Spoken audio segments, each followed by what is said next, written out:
में पूर्व कैबिनेट मंत्री मोहसिना किदवई का निधन हुआ है। वे किस राजनीतिक दल से संबंधित थी? Option A Bhajpa, option B Congress, option C Trinamool Congress, option D Samajwadi party. Correct answer explanation. देश की वरिष्ठ कांग्रेस नेत्री, पूर्व केंद्रीय मंत्री और उत्तर प्रदेश की राजनीति का अहम चेहरा रही मोहसिना किदवई का 8 अप्रैल 2026 को दिल्ली में निधन हो गया। 94 वर्ष की आयु में उन्होंने सुबह करीब 4 बजे अस्पताल में आखिरी सांस ली। उनके निधन से कांग्रेस पार्टी सहित पूरे राजनीतिक जगत में शोक की लहर दौड़ गई है। हाल ही में जारी रिपोर्ट के अनुसार मार्च 2026 में भारत के सबसे प्रदूषित शहरों की सूची में शीर्ष पर कौन रहा है? Option A Faridabad, option B Ghaziabad, option C Gurugram, option D Noida. Correct answer explanation. Centre for research on energy and clean air (CREA) के अनुसार मार्च महीने में गुरुग्राम देश का सबसे प्रदूषित शहर था, जिससे पता चलता है कि कई क्षेत्रों में हवा की गुणवत्ता का स्तर कितना खतरनाक बना हुआ है। रिपोर्ट में बताया गया है कि मार्च में गुरुग्राम में प्रदूषण का स्तर सबसे ज्यादा दर्ज किया गया, जहां औसत PM 2.5 का स्तर 116 घन माइक्रोग्राम प्रति मीटर रहा। भारत के 10 सबसे प्रदूषित शहरों में से 4 शहर हरियाणा के हैं। इनमें बहादुरगढ़, फरीदाबाद, गुरुग्राम और मानेसर शामिल हैं। इससे पता चलता है कि राज्य में वायु प्रदूषण एक बड़ी समस्या है।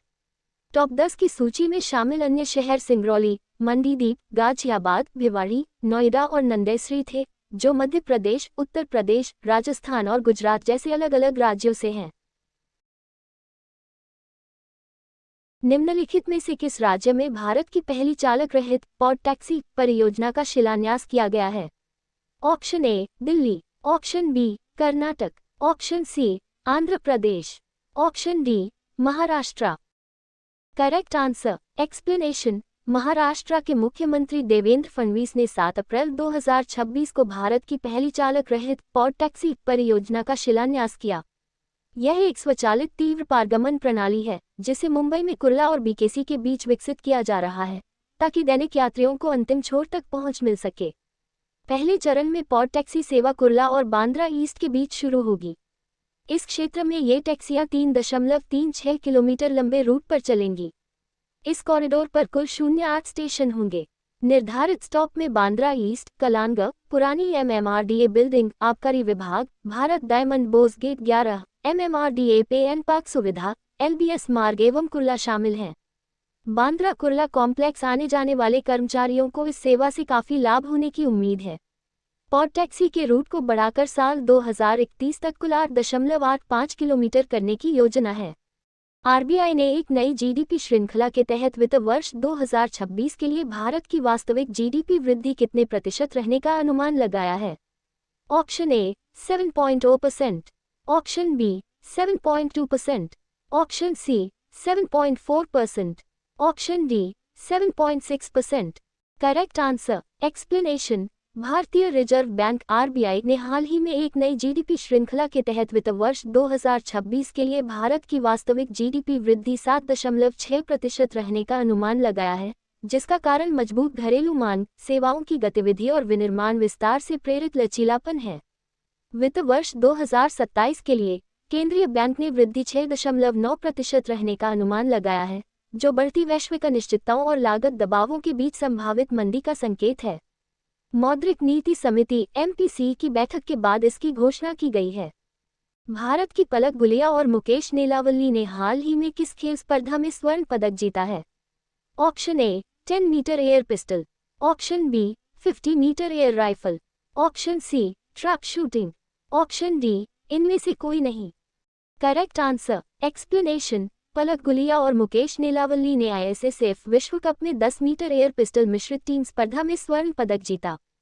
ये प्रतियोगिता स्पेन के ग्रेनाडा में आयोजित की गई थी। भारतीय जोड़ी ने फाइनल में जूनियर विश्व रिकॉर्ड बनाया।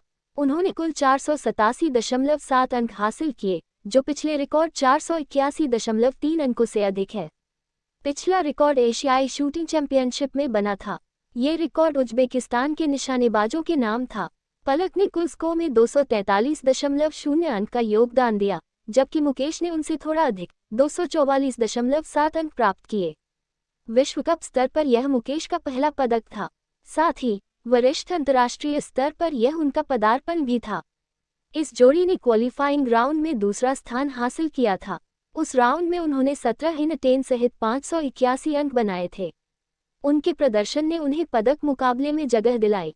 चीन की टीम ने 484.8 अंकों के साथ रजत पदक जीता। हंगरी ने 414.9 अंकों के साथ कांस्य पदक हासिल किया। पलक ने इससे पहले 2023 एशियाई खेलों में व्यक्तिगत स्वर्ण पदक जीता था। उसी प्रतियोगिता में उन्होंने टीम स्पर्धा में रजत पदक भी जीता था। उन्होंने उस स्पर्धा में एक रिकॉर्ड भी बनाया था। उनके प्रदर्शन के कारण उन्हें 2024 पेरिस ओलंपिक के लिए कोटा मिला। मुकेश को भारतीय निशानेबाजी में उभरती प्रतिभा माना जाता है। वह पिस्टल शूटिंग में जूनियर विश्व चैंपियन भी हैं। हाल ही में माइक्रोसॉफ्ट ने भारत में कहाँ अपना पहला आई स्किल सेंटर शुरू किया है। Option A Sharda University, option B Chandigarh University Mohali, option C Lovely Professional University, option D ट्वाट Hyderabad. Correct answer explanation. Microsoft ने उच्च मांग वाले डिजिटल क्षेत्रों में छात्रों की रोजगार क्षमता को बढ़ावा देने के लिए एक माइक्रोसॉफ्ट स्किल सेंटर स्थापित करने के लिए चंडीगढ़ यूनिवर्सिटी CU के साथ भागीदारी की है। ये केंद्र Azzur AI fundamentals, GitHub foundation और पावर बाय डेटा एनालिस्ट जैसे विशिष्ट क्षेत्रों में प्रमाणन प्रदान करता है। AI फॉर ऑल पहल ये सुनिश्चित करती है कि माइक्रोसॉफ्ट पाठ्यक्रम सभी विश्वविद्यालय कार्यक्रमों में उपलब्ध हैं, जो केवल इंजीनियरिंग के छात्रों से आगे बढ़ रहे हैं। इस सुविधा में माइक्रोसॉफ्ट अजूर द्वारा संचालित वर्चुअल लैब शामिल है, जो वास्तविक दुनिया की उद्योग तत्परता के लिए हाथों पर व्यावहारिक प्रशिक्षण प्रदान करते हैं। निम्नलिखित में से किस देश में वन हेल्थ समिट 2026 का आयोजन किया गया है। Option A America, option B Japan, option C Bharat, option D France.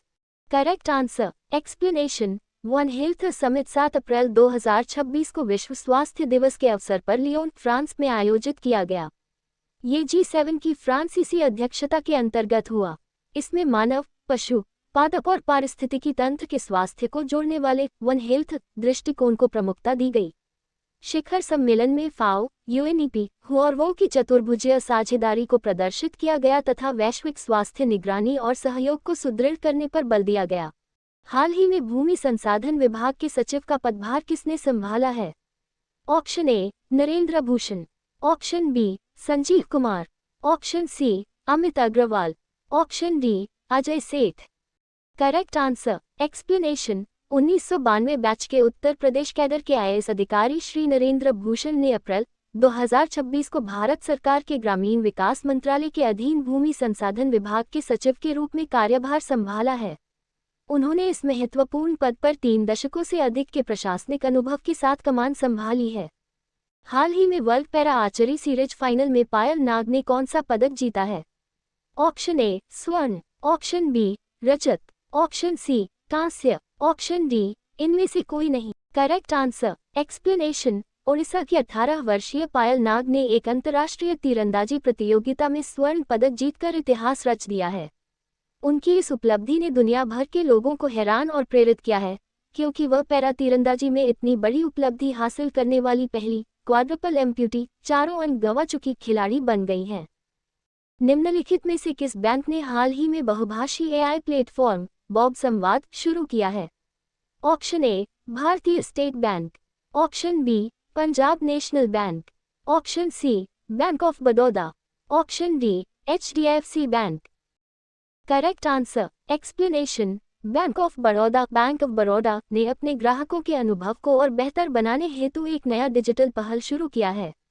Bank ने हाल ही में अपनी शाखाओं में बहुभाषी कृत्रिम मेधा AI आधारित AI प्लेटफॉर्म संवाद मंच BOB संवाद लॉन्च किया। इस मंच का मुख्य उद्देश्य ग्राहकों और बैंक कर्मचारियों के बीच भाषाई बाधाओं को कम करना और संवाद को सरल और सहज बनाना है। वित्तीय सेवा विभाग के सचिव M नागराजू ने इस ऑनलाइन प्लेटफॉर्म का उद्घाटन किया।